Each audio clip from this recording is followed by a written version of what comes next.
When did you start getting involved in art, or when did it get your interest? Oh man, let's see. I think I recall in first grade, a second grader, drew a house, and they did it not in true perspective, but they did it different than just the square with a pyramid triangle on top. And I thought, how did they get that to look so much better than what I draw? So I think ever since then, I was like on the trail to figuring out how to do things better. And when I was in high school, I decided to go to the Art Institute of Pittsburgh, and that's where I went. I went straight through 2 years, and back then it was nothing but art. No math, no English, you know, none of those things get in the way.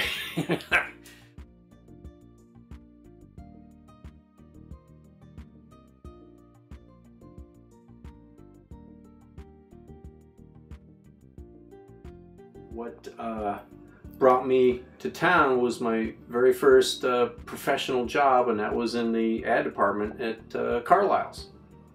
That was 1979. What'd you do for them?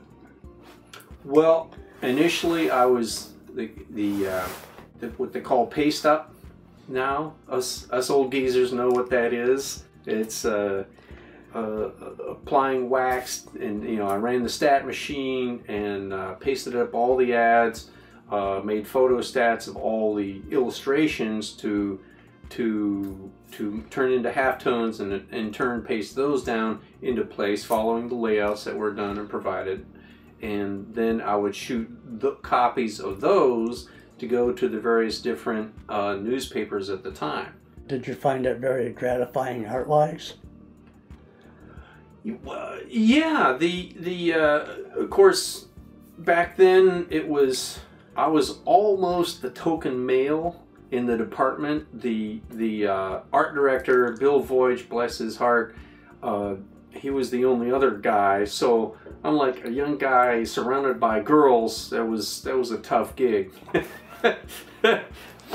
And so what transpired was somebody to get married and then move off, so I was sort of moved up the totem pole that way, and that allowed me to do more things, you know, do marker renderings for the layouts, and then start doing hard lines art, ink and wash, and the furniture, and what else did I do? The soft lines, all the bedding and mattresses, all that stuff. Back then, newspaper reproduction the quality was not such that a photo would guarantee the good results. So an illustrator was required to render it in a more narrow, you know, bunch of grays that would were more sure to reproduce. How long were you at Carlisle's? It was weird. I was coming up on 5 years, and I thought, man, I don't want to get stuck in retail for my whole life. So there was an opening at Chiconia Sign, so I took that, and it ended up that the guy who left at Chiconia Sign took my position at Carlisle's. So we ended up switching jobs. From there, my wife and I decided to move down to Pittsburgh and got a job at an ad agency, Hallmark Advertising. And of course, every once in a while somebody would call looking for cards, and no, it's not Hallmark cards, it's Hallmark Advertising. A lot of the skills I had been using got used in this. When you were freelancing, what kind of work did you do? More the same, lots of marker work. I did find a job at a studio called D&GG Studios, and one of their biggest clients was Heinz. So I got acquainted with doing soup labels. So we did the paste up for soup labels. I started freelancing with a guy by the name of Gary Dimmick, and we got to be great pals, and I did a lot of work. I started almost working exclusively with him. Did a lot of project. We got along well. Our creative mindset was kind of yin-yang. We yucked it up quite a bit. He had a big project, that capabilities brochure for a medium-sized construction firm. And one of the things they did was the Heinz expanded and built a new soup manufacturing plant. This thing was huge, huge. It was like the end of the Raiders of the Lost Ark, where you see all those rows and rows of crates, and it was like that big. But we had a photographer in and we photographed all that, and Gary and I helped design that piece, all the different spreads and pages and whatnot, and got that knocked out. Back then I was pretty much busy with paying work. Yeah, I didn't do a whole lot. I didn't pursue a whole lot of my own stuff. I'm not sure why. The work then was fulfilling enough, then come home and work on a house and do that kind of thing. It seemed like the cosmos conspired to have us move from Pittsburgh back to Ashtabula.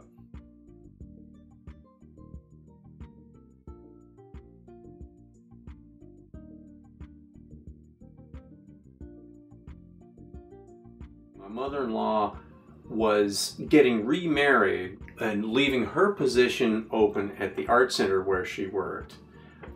So Megan applied for that and got that job. So I was back to freelancing full-time. Throughout the years, I've been involved in the art center, either on stage or behind the curtain, helping with props and sets. And I've done a lot of work painting sets and backdrops or actual set pieces, and that's fun work. There's a mural at the Y over the pool, over the back of the pool. I did that one.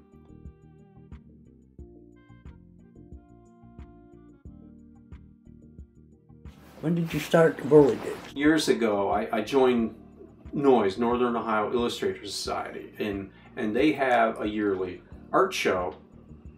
So in the first year they did a show, the theme of which was the day the river burned. And I don't know why, but boom, this idea of a whirligig smacked me in the head, and which was the Immaculate Ignition. Whirligigs in general are a type of I think American folk art, which I love. They're just visceral, simple art, but the cool thing about them is they use wind power to animate simple actions, like sawing or rowing a boat, or a mule kicking a door, or some simple, folksy country colloquialisms.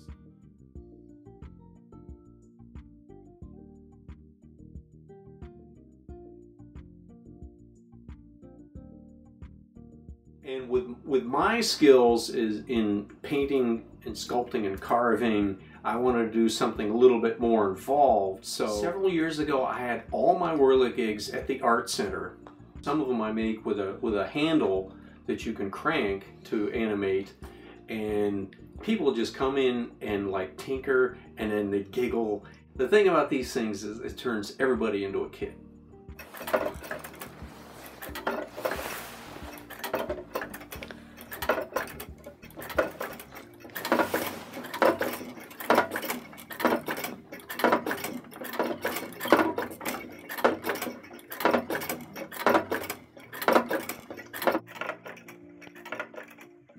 Paul Bunyan and Pecos Bill began fighting over the rights to a mountain. "What are we fighting for?" said Pecos Bill. "I just want the trees for the lumber," said Paul. So they struck a deal. Bunyan chopped down all the trees, and Bill bred a special breed of cattle with their legs shorter on one side so they could graze around the mountainside.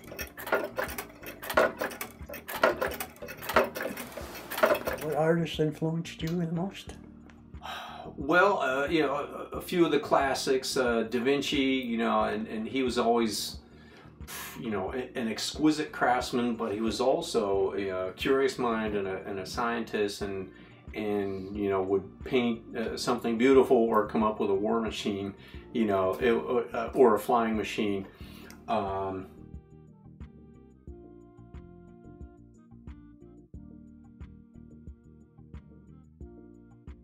And Ulrich Dürer, you know, all his book plates and his line, his technique is superb for studying. More recently, there's a guy at the turn of the century by the name of Howard Pyle. He wrote and illustrated a series of books about King Arthur.